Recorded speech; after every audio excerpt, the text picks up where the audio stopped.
I still remember the rhythm of those nights. The hiss of fries in the deep fryer, the soft hum of the milkshake machine. The sounds formed a strange symphony, familiar and oddly comforting. My shift at McDonald's wasn't glamorous, but it paid the bills and left me enough energy to binge my favorite TV series after work.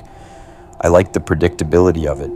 Same faces, same tasks, same chaos during rush hours. Until that night. It was a Wednesday. Quiet, uneventful. The kind of shift where you only serve a handful of customers and spend most of your time prepping for tomorrow. I just finished wiping down the counters when I noticed him. A guy in a crisp uniform, not too young, but with the ease of someone who had worked in fast food long enough to master its chaotic rhythm. New guy, huh? I muttered under my breath, watching him assemble a Big Mac with such efficiency it almost seemed rehearsed. Odd, I hadn't heard the usual chatter about new hires. At McDonald's, gossip traveled faster than the fryer, oil heated, yet no one seemed to interact with him. He kept his head down, blending in like he'd always been there. It felt off. I didn't approach him right away. Maybe he was a temp or someone pulled from another branch to cover for a staff shortage. But still, there was something about him that didn't sit right with me. His movements were precise, mechanical. His silence was louder than any of the chatter I'd grown used to from my co-workers.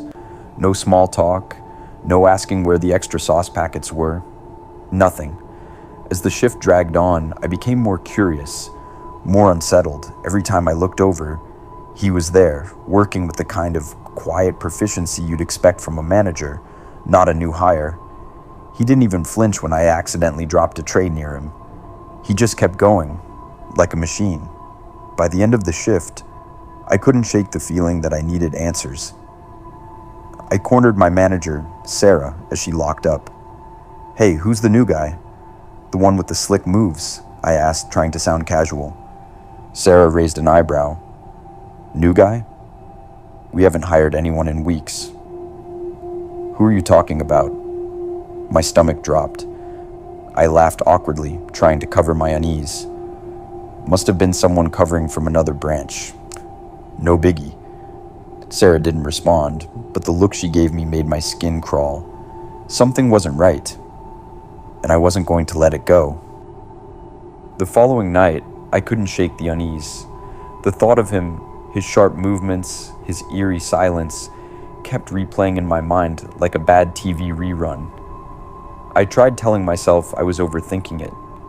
Maybe Sarah just hadn't been looped in about someone transferring from another branch. That happens sometimes, right? But I wasn't convinced. When my next shift started, I found myself scanning the room for him. And there he was, manning the fryer this time. His face was impassive, almost vacant, like he was moving on autopilot. What caught my attention more than anything was the way everyone else ignored him. It wasn't just passive indifference, it was avoidance. No jokes, no comments, no shared tasks. It was as though he didn't exist. I tried to work like nothing was wrong, but my curiosity burned hotter than the grill. As the hours dragged on, I started watching him more closely, stealing glances every chance I got. It wasn't long before I realized something truly disturbing. His uniform wasn't entirely right. The logo on his cap was faded, older than the standard issue caps we all wore. His name tag didn't match the style of the newer badges we'd been given. It was like he was dressed for the job, but not here. Somewhere else, some other time. I thought about saying something to him, maybe asking where he was from or how long he'd been in fast food. But every time I tried to muster the courage, the words caught in my throat. There was something about him that felt unapproachable, like his presence sucked the air out of the room. By the end of the shift, my curiosity had turned into something darker. Fear. I waited until the restaurant was nearly empty before pulling Sarah aside again. "Seriously, Sarah, that guy, you're telling me you don't know anything about him. He's been here 2 nights in a row." She frowned, shaking her head. "I told you, we haven't hired anyone new. And if someone was covering, corporate would have let me know."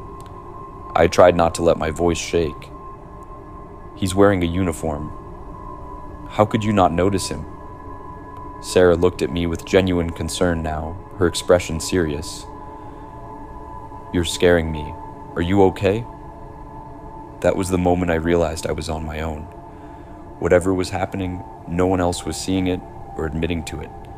I had to find answers, and there was only one place I could think to start.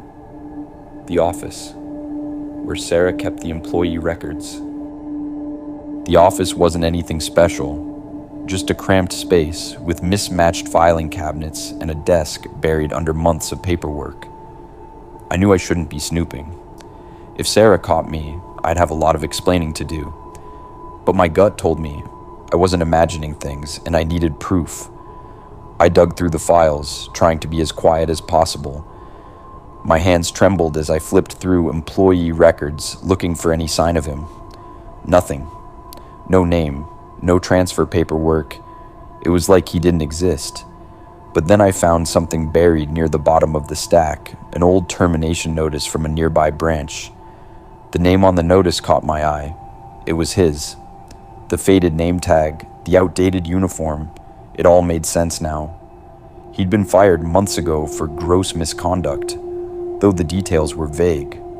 What didn't make sense was why he was here, working like nothing had happened. My head spun with questions. Was he trying to sneak back into the system? Why hadn't Sarah or anyone else noticed? Before I could think too deeply, I heard the distinct squeak of sneakers on the tile floor outside the office. My breath hitched. Someone was coming. I quickly stuffed the files back into the drawer and turned off the desk lamp, plunging the room into darkness. The door creaked open, and there he was. He stood in the doorway, his silhouette backlit by the dull fluorescent glow of the kitchen. For a moment, neither of us moved. I could hear my pulse pounding in my ears. Then, he stepped inside. "Looking for something?" His voice was calm, too calm, like he knew exactly what I'd been doing. My throat went dry. I was just... "You shouldn't be here," he said, cutting me off. His tone wasn't threatening, but it carried an air of finality that sent chills down my spine. I bolted past him without another word, my heart racing as I ran into the main dining area. I expected him to follow, but when I turned around, he was gone. It was like he'd vanished into thin air. The next day, I called in sick. I needed time to process, to figure out what I'd seen. When I finally returned to work, he was gone. No one else mentioned him, and I didn't dare bring it up.